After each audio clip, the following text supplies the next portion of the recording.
Must put one matter clearly on record. Any proposal sent to ministers becomes a collective decision of every council and every tier. Each of us carries responsibility for the legality of what we authorise. I cannot allow my name to be attached to a proposal that is defective in law. I'm setting out 6 legal grounds that make it unlawful for this council to proceed with Kent's reorganisation.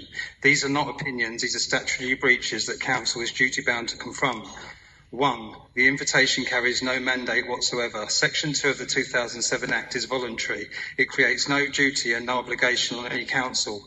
No councillor here is required by law to participate, and no officer can claim compulsion. If you proceed, you do so by choice, not by statute, and therefore you also carry the liability for the consequences. 2.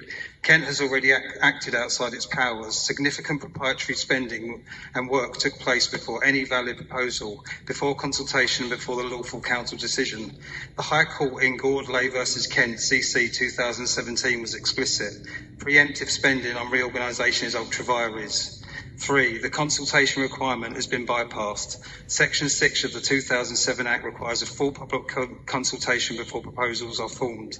Moseley v Haringey makes it clear it must include alternatives and be generally open. Kent's Let's Talk Kent exercise is not a lawful consultation. Models were chosen first, the public were told afterwards. A reorganisation built on unlawful consultation is void. 4. Predetermination is also proven.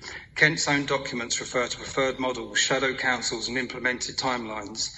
That is predetermination, which destroys the legality of any subsequent consultation and opens the door to judicial review for procedural unfairness. 5. Statutory transparency duties have been breached.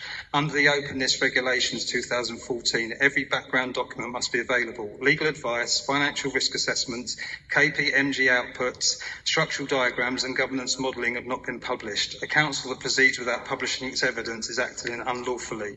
Number 6. The refused postponement makes any reorganisation unlawful. The Local Government Act 1972 fixes election cycles. There is no power in the 2007 Act to postpone elections to facilitate reorganisation. Kent still attempted to do so and only withdrew after residents legally challenged it. On the 5th of February 25, the Minister confirmed there is no statutory mandate for postponement. Kent's own papers called postponement a necessary step for reorganisation.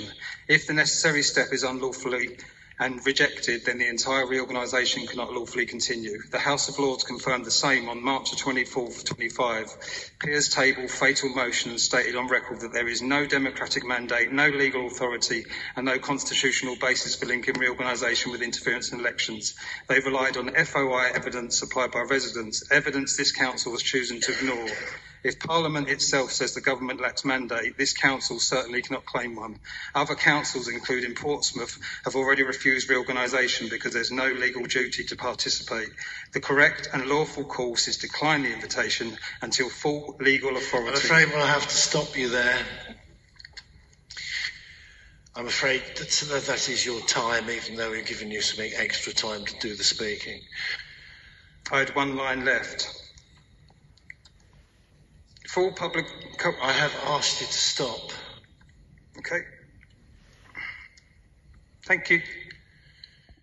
Contrary to the assertions made by the representative of the Heritage Party, we're not doing this because we think it's something we'd like to do.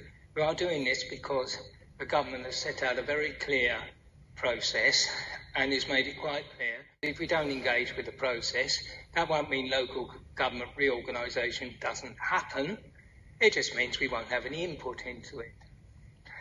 Some assertions have been made this evening on imaginative interpretations of the law, and I do say they are very imaginative interpretations of the law. We are where we are.